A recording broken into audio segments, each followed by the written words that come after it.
ദുനിയാ നല്ലപോലെ ശ്രദ്ധിക്കണം. നിങ്ങളെ കുടുംബത്തിൽ നിന്ന് മരിച്ചുപോയ ആളുകൾ, ആ മരിച്ചുപോയ ആളുകളുടെ റൂഹുകൾ എല്ലാ രാത്രിയും ഒന്നാം ആകാശത്തേക്ക് വരുമെന്ന്. മരിച്ചുപോയ ആളുകളുടെ റൂഹുകൾക്ക് സഞ്ചാര സ്വാതന്ത്ര്യം. അവരൊന്നാം ആകാശത്തേക്ക് കടന്നു വരും. എന്നിട്ട് അവരിങ്ങനെ പറയും, അവര് താമസിച്ച വീടുകളുടെ നേരെ അവര് നിൽക്കും. അന്തരീക്ഷത്തിൽ ഒന്നാം ആകാശത്ത് വന്നിട്ട് നിങ്ങളെ വീടിന്റെ നേരെ നിൽക്കും. എന്നിട്ട് കുല്ലു വാഹിദിൻ, ഓരോ ആളുകളും പറയും, ബിസൗത്തിൻ ഹസീൻ, കഠിന ദുഃഖത്തിന്റെ സ്വരത്തിൽ, വേദനയോടുകൂടെ ദുഃഖസ്വരത്തിൽ പറയും, യാ അഹ്ലീ, എന്റെ കുടുംബക്കാരെ, എന്റെ കുടുംബക്കാരെ, വാഖാരിബീ, എന്റെ ബന്ധുക്കളെ, വവലദീ, എന്റെ മകനെ, യാമൻ സകനൂ ബുയൂതനാ, ഞങ്ങളുടെ വീട്ടിൽ താമസിക്കുന്നവരെ, വലബിസൂ സിയാബനാ, ഞങ്ങളെ വസ്ത്രം ധരിക്കുന്നവരെ, വഖ്തസമൂ അംവാലനാ, ഞങ്ങളെ സമ്പത്ത് ഓഹരി വെച്ചവരെ. റൂഹുകൾ, മരിച്ചുപോയ ആളുകളുടെ ആത്മാക്കൾ എന്ന് വിളിക്കുകയാണ്.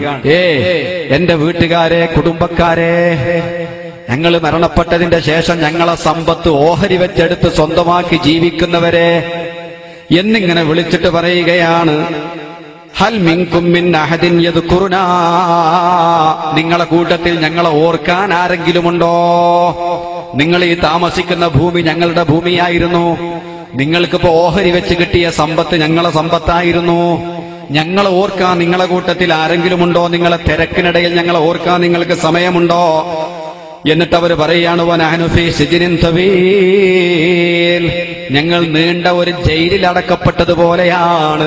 ഖിയാമത്ത് നാൾ വരെ ഖബറിന്റെ ഉള്ളിലാണ്. ഇനി ഞങ്ങൾക്ക് ഇബാദത്തൊന്നും ചെയ്ത് പുണ്യങ്ങൾ നേടാനുള്ള ചാൻസ് ഇല്ല. ഇനി ഞങ്ങൾക്ക് പ്രതിഫലം കിട്ടാൻ പോരിശയുണ്ടാവാ. നിങ്ങൾ അവിടെ നിന്ന് ചെയ്തിട്ട് ഇങ്ങോട്ട് എത്തിച്ചു തരണം. നിങ്ങളുടെ യാസീൻ, നിങ്ങളുടെ ഖുർആൻ, നിങ്ങളെ സദഖകൾ, നിങ്ങളെ പുണ്യകർമ്മങ്ങൾ, അതൊക്കെ ഞങ്ങൾ പ്രതീക്ഷിക്കുന്നത്. അതല്ലാതെ ഞങ്ങൾക്കിനി പ്രത്യേകിച്ചൊന്നും ചെയ്യാൻ കഴിയില്ല. വഹിസിനിൻ ഷദീദ്, പുറത്തിറങ്ങാൻ കഴിയാത്ത ശക്തമായ കോട്ടയുടെ ഉള്ളിലാണ്. ബർസഖിയായ ലോകമെന്ന് പറയുന്ന ഖബർ ജീവിതത്തിലാണ് ഞങ്ങളുള്ളത്. അതുകൊണ്ട് ഫർഹമൂനാ, ഞങ്ങളോട് കരുണ കാണിക്കണേ. മരിച്ചുപോയ ഞങ്ങളോട് നിങ്ങൾ കരുണ കാണിക്കണം. ഞങ്ങളെ മറക്കരുത്. നിങ്ങൾ താമസിക്കുന്ന ഭൂമി ഞങ്ങളുടേതാണ്. നിങ്ങൾ താമസിക്കുന്ന വീട് ഞങ്ങളെ വീടാണ്. സഹോദരിമാരോട് നിങ്ങൾ അണിഞ്ഞ പൊന്ന്, ആ പൊന്നൊക്കെ ഞങ്ങൾ ഉണ്ടാക്കി തന്നതാണ് എന്ന അർത്ഥത്തിൽ, അത് ഹദീസിലില്ല, ഞാൻ കൂട്ടി പറയാണ്. നിങ്ങൾ താമസിക്കുന്ന ഭൂമി ഞങ്ങളുടേതാണ്. നിങ്ങൾ താമസിക്കുന്ന വീട് ഞങ്ങളുടേതാണ്. അതുകൊണ്ട് ഫർഹമൂനാ, ഞങ്ങളോട് കരുണ കാണിക്കണേ.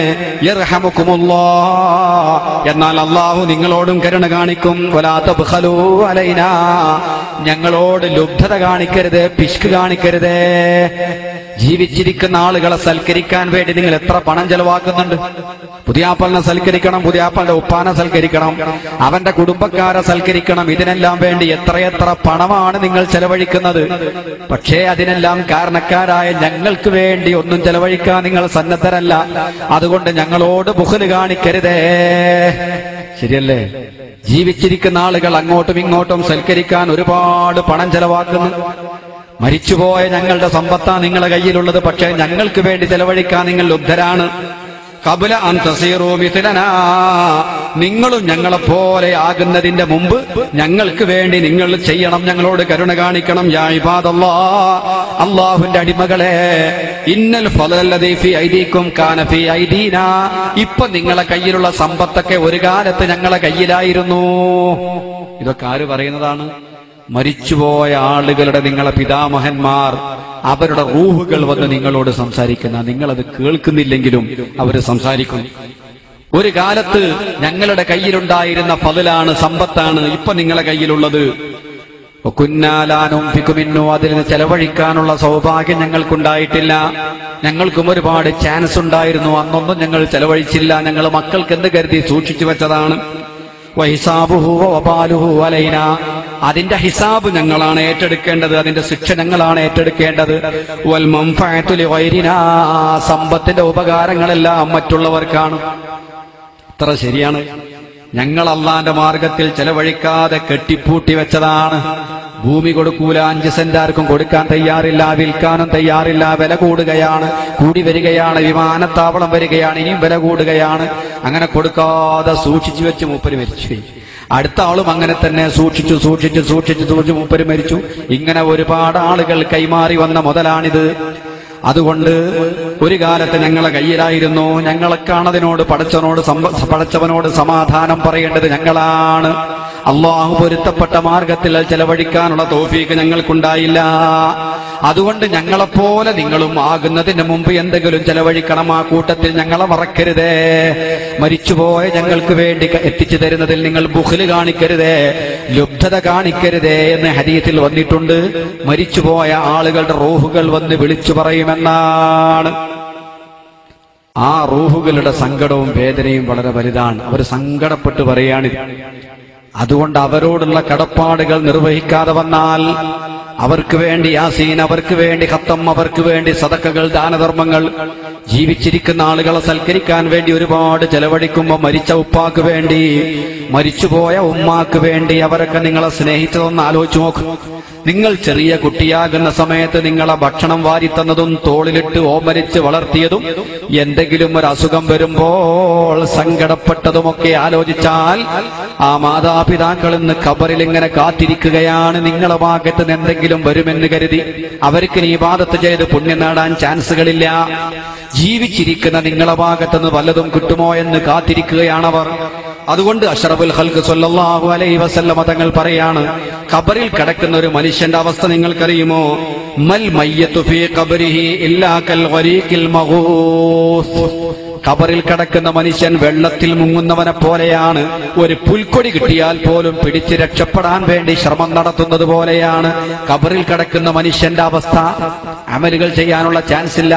ഇനി ജീവിച്ചിരിക്കുന്ന ആളുകൾ എന്തെങ്കിലും കൊടുത്തയച്ചാൽ അതവന്റെ ഖബറിനെ ഭംഗിയാക്കും, അവനെ സന്തോഷിപ്പിക്കും.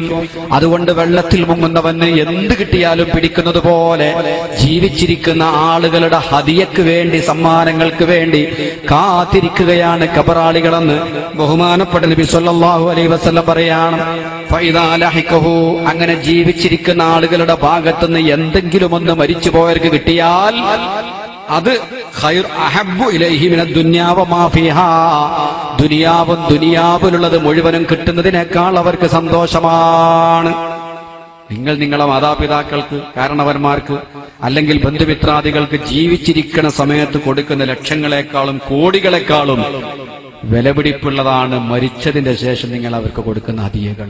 കാരണം ഇപ്പൊ അവർ കുടുങ്ങിയ ഘട്ടത്തിലാണ്, ഇപ്പൊ അവര് ഖബറിന്റെ ഉള്ളിലാണ്.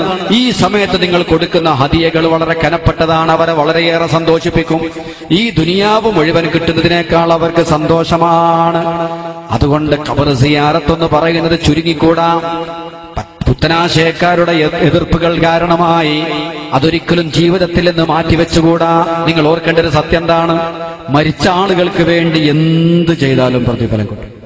നബി സല്ലല്ലാഹു അലൈഹി വസല്ലമ തങ്ങളോടൊരു സഹാബി വന്നിട്ട് പറഞ്ഞു, ഇമാം ബുഖാരിയുടെ റിപ്പോർട്ടാണ്, നബിയെ, എന്റെ ഉമ്മ പെട്ടെന്ന് മരിച്ചുപോയി.